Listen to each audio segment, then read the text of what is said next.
में शुरू हुआ सड़क सुरक्षा माह। कलेक्ट्रेट सभागार में डीएम नीतीश कुमार ने परिवहन विभाग के अधिकारी कर्मचारियों व यातायात के कर्मचारियों को दिलाई शपथ।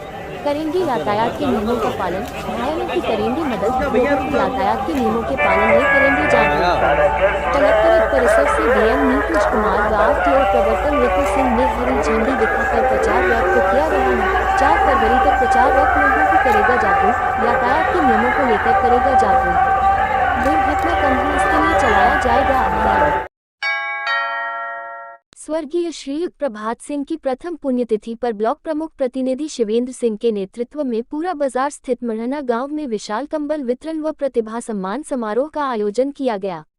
इस कार्यक्रम में भारतीय जनता पार्टी के कई कैबिनेट व राज्य मंत्री, विधायक, मेयर, कई जनपदों के ब्लॉक प्रमुख व भारतीय जनता पार्टी के जिला अध्यक्ष व वरिष्ठ भाजपा नेता मौजूद रहे।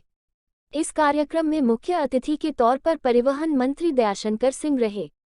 श्री युद्ध प्रभात सिंह की पुण्यतिथि पर आए हुए सभी अतिथियों ने उनकी प्रतिमा पर पुष्पांजलि अर्पित कर नमन किया।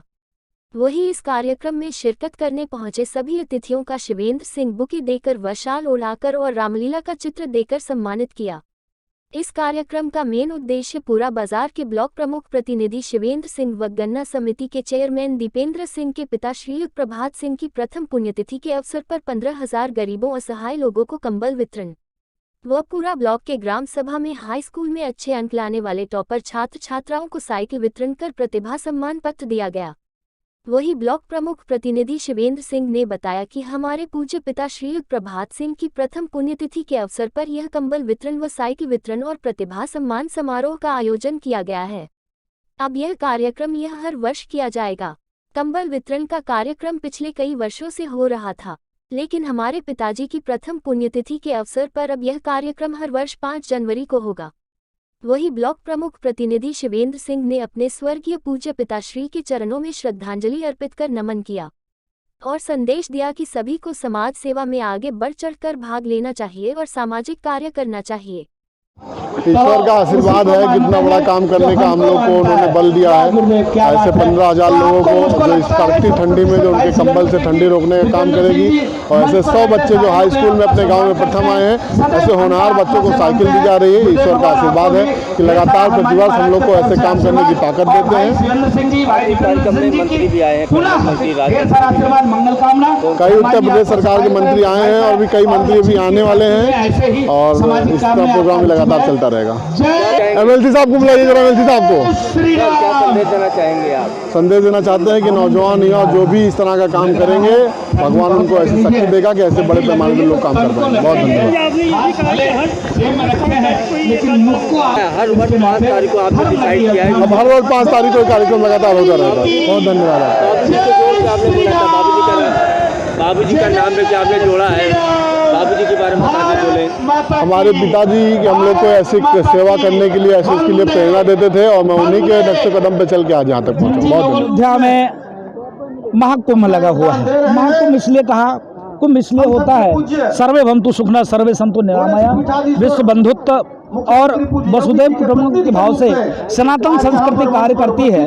मुझको लगता है बाबू शिवेंद्र सिंह जी, भाई दीपेंद्र सिंह जी का यह आयोजन यज्ञ के सामान है, इसलिए मैंने कहा महाकुंभ। और इस महाकुंभ में उनकी जो पूर्णाहुति है, जो ज़रूरतमंद हैं, जिनको अभी ज़रूरी है कंबल वितरण, साइकिल वितरण, जो हमारी बहनें हैं, जो पढ़ने वाली बच्चियां हैं, उनके लिए साइकिल, जिनको ज़रूरत है उनके लिए कंबल। तो इसके नाते बहुत अच्छा लगा। मैं आभार व्यक्त करता हूं दोनों भाइयों को। ऐसे ही हनुमान जी महाराज उनको आगे बढ़ाते रहें और भी काम करने में उनको अच्छा लगे।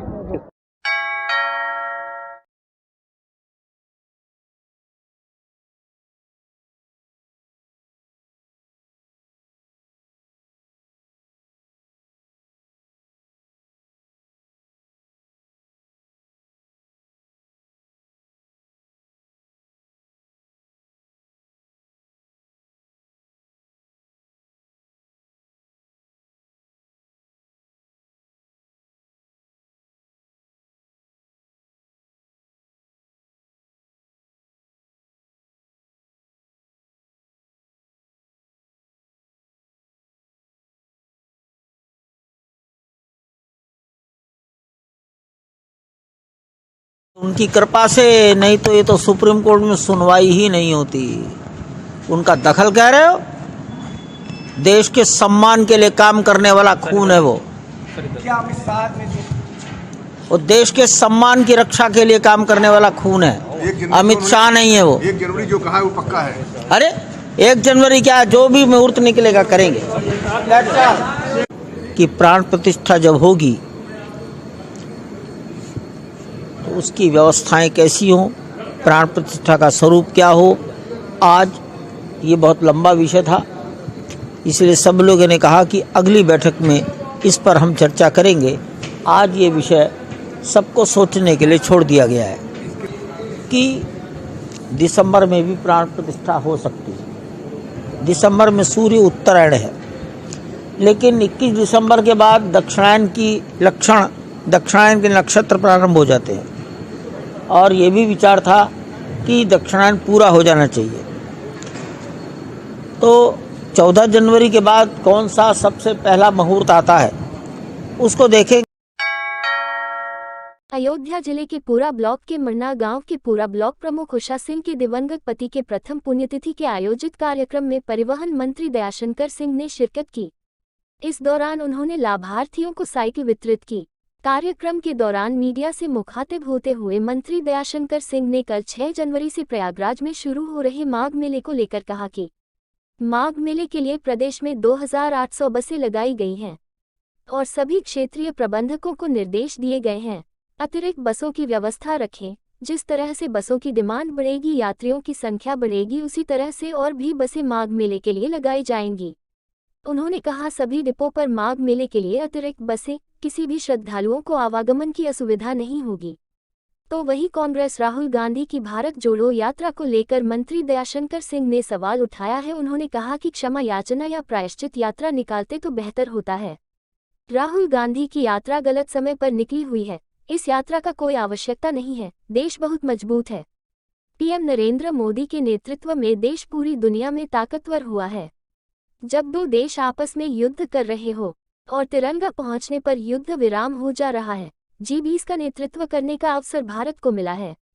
इस देश पर सबसे ज्यादा शासन कांग्रेस ने किया है। उस समय देश की परिस्थितियां कैसी थी, इसके लिए यदि राहुल गांधी क्षमा याचना या प्रायश्चित यात्रा निकालते तो ज्यादा जनता पसंद करती है। देखिए, माघ मेले के लिए 2800 बसें लगाई गई हैं और सभी अपने क्षेत्रीय प्रबंधकों को हम लोगों ने निर्देशित किया है कि इस तरह से लोगों की और जो डिमांड होगी और जो और पैसेंजर बढ़ेंगे उसी हिसाब से हम लोग हर अपने क्षेत्र डिपो पर माघ मेले के लिए अतिरिक्त बसें रखे हैं और वहाँ पर लगाई जाती रहेंगी। किसी भी यात्री को आवागमन की सुविधा न हो तो इसके लिए हम लोग पहले से तैयारी कर रहे हैं। देखिए, राहुल गांधी की यात्रा गलत समय पर और निकली हुई है। इस यात्रा का कोई औचित्य नहीं है। देश बहुत मजबूत है और माननीय नरेंद्र मोदी जी के नेतृत्व में आज देश जो है पूरे दुनिया में ताकतवर हुआ है। जब दो देश आपस में युद्ध कर रहे हैं तब तिरंगा पहुंचने पर युद्ध विराम हो जा रहा है और G20 का नेतृत्व करने के अवसर भारत को मिला है नरेंद्र मोदी जी के नेतृत्व में और इस देश पर सबसे ज़्यादा शासन कांग्रेस पार्टी ने किया है। और उस समय देश की परिस्थिति कैसी थी, इसके लिए यदि राहुल गांधी जी एक जो है क्षमा याचना यात्रा निकालते या प्रायश्चित यात्रा निकालते तो देश की जनता ज़्यादा उसको पसंद करती। रामनगरी अयोध्या में श्री राम जन्मभूमि तीर्थ क्षेत्र ट्रस्ट अध्यक्ष महंत नृत्य गोपाल दास के मुनिराम दास छावनी में बैठक बुधवार को देर शाम संपन्न हुई। बैठक में मंदिर निर्माण, श्री रामलला के प्राण प्रतिष्ठित रामलला की मूर्ति का निर्माण व भव्य मंदिर निर्माण, इसे स्थापित करने की तिथि पर मंथन किया गया। बैठक के बाद जानकारी देते हुए टेस्ट के महासचिव चंपत राय ने बताया कि निर्माण कार्य प्रगति संतोषजनक है और हम दिसंबर 2023 में कर सकेंगे। मंदिर के परकोटा व यात्री सुविधा केंद्र का निर्माण इनकी नींव की खुदाई के साथ प्रारंभ कर दी गई है। वही चंपत राय ने बताया कि भगवान रामलला के नव्य मंदिर में आसमानी ग्रे कलर की रामलला की स्थायी मूर्ति होगी। 5 वर्ष के बालक के स्वरूप पर मूर्ति बनाई जाएगी। बालक राम की प्रतिमा की ऊंचाई 8.5 फीट होगी, जिसका मूर्तिकला के जानकार भगवान रामलला की मूर्ति का निर्माण करेंगे। मूर्ति निर्माण के पहले भगवान रामलला के खड़ी हुई बालक स्वरूप की प्रतिमा का स्क्रच बनाया जाएगा। वही बताया कि मूर्ति के प्रारूप के तौर पर 9 इंच से 12 इंच तक के मॉडल बनाए जाएंगे। वहां सबसे आकर्षण मॉडल को रामलला की स्थायी मूर्ति का स्वरूप मिलेगा। प्रतिमा के पत्थर को लेकर भी मंथन चल रहा है। पत्थर की उपलब्धता भी की सुनिश्चित जा चुकी है। तो सबको ये सूचित किया गया है कि निर्माण कार्य की प्रगति संतोषजनक है और हम दिसंबर 2023 में प्राण प्रतिष्ठा कर सकेंगे। परकोटे का निर्माण करने के लिए, उसकी नींव बनाने के लिए खुदाई प्रारंभ हो गई। तीर्थयात्री सेवा केंद्र का निर्माण कार्य, उसके भवन का खुदाई, नींव, इसका काम प्रारंभ हो गया है। ये सारी बातें आज सबको जानकारी में दे दी गई कि काम की प्रगति बहुत अच्छी है। कल भिन्न भिन्न प्रकार के विचार थे। आज ये विचार आया 5 वर्ष 6 वर्ष की आयु का बाल राम लला, तो 5 वर्ष का बालक खड़ा हो सकता है, इसलिए खड़ी हुई मूर्ति पर भी विचार हो। तो बैठी मूर्ति और खड़ी मूर्ति दोनों में ज़्यादातर मूर्तिकारों का सुझाव खड़ी मूर्ति पर था, लेकिन अभी छोटी छोटी प्रतिमाएं बनकर आएंगी।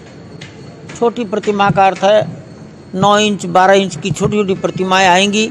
उसमें से फिर निर्णय होगा कौन सी मूर्ति ज़्यादा हृदय को स्पर्श करती है, तब प्राण प्रतिष्ठा की जाने वाली मूर्ति बनेगी।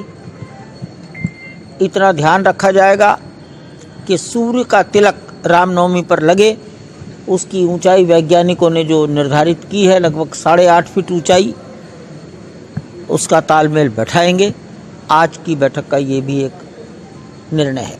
रामलला की मूर्ति पर 2 दिन से 2 जनवरी सायंकाल से कल 3 जनवरी सारा दिन विद्वान लोग उपस्थित हुए थे। उड़ीसा के मिस्टर साहू, सुदर्शन साहू आए थे। वो मूर्ति कला में पद्म विभूषण है। पद्मश्री पहले मिला, बाद में पद्म विभूषण मिला। बहुत ही ख्याति नाम मूर्तिकार हैं। मूर्ति बनवाते नहीं, बनाते हैं खुद। इसी प्रकार कर्नाटक गुलबर्गा के भी मनैया वाडिगेर, वो भी शिल्पकार हैं, मूर्तिकार हैं। और एक शास्त्र के ज्ञाता, पुरातत्ववेत्ता, मूर्ति रचना के बारे में पुस्तकीय ज्ञान रखने वाले मिस्टर देगलूरकर, वो भी पूना से आए थे। वासुदेव कामत, एक संसार के ही नहीं तो भारत के, संसार के तो क्या कहूँगा, भारत के ख्याति नाम चित्रकार, ये 4 लोग कल थे। कल 6-7 घंटे बैठकर होमवर्क किया और कुछ बातें उन्होंने रामलला की प्रतिमा कैसी बननी चाहिए इस पर अपने सुझाव दिए। आज वो सुझाव सबके सामने रख दिए गए। अभी इस पर और चिंतन होगा। विद्वानों का सुझाव ये था, दर्शक की आंख और भगवान की आंख एक लाइन में आनी चाहिए। दर्शक कितनी दूरी से देखेगा, तो कम से कम 30 से 35 फीट दूरी से ही दर्शन करना संभव है। 5 फीट 10 फीट निकट जाकर दर्शन नहीं हो सकेंगे। तो 30-35 फीट दूर खड़ा हुआ दर्शक और भगवान की आंख और भगवान के चरण, ये मनुष्य की आंख में आने चाहिए। ये एक विचार था।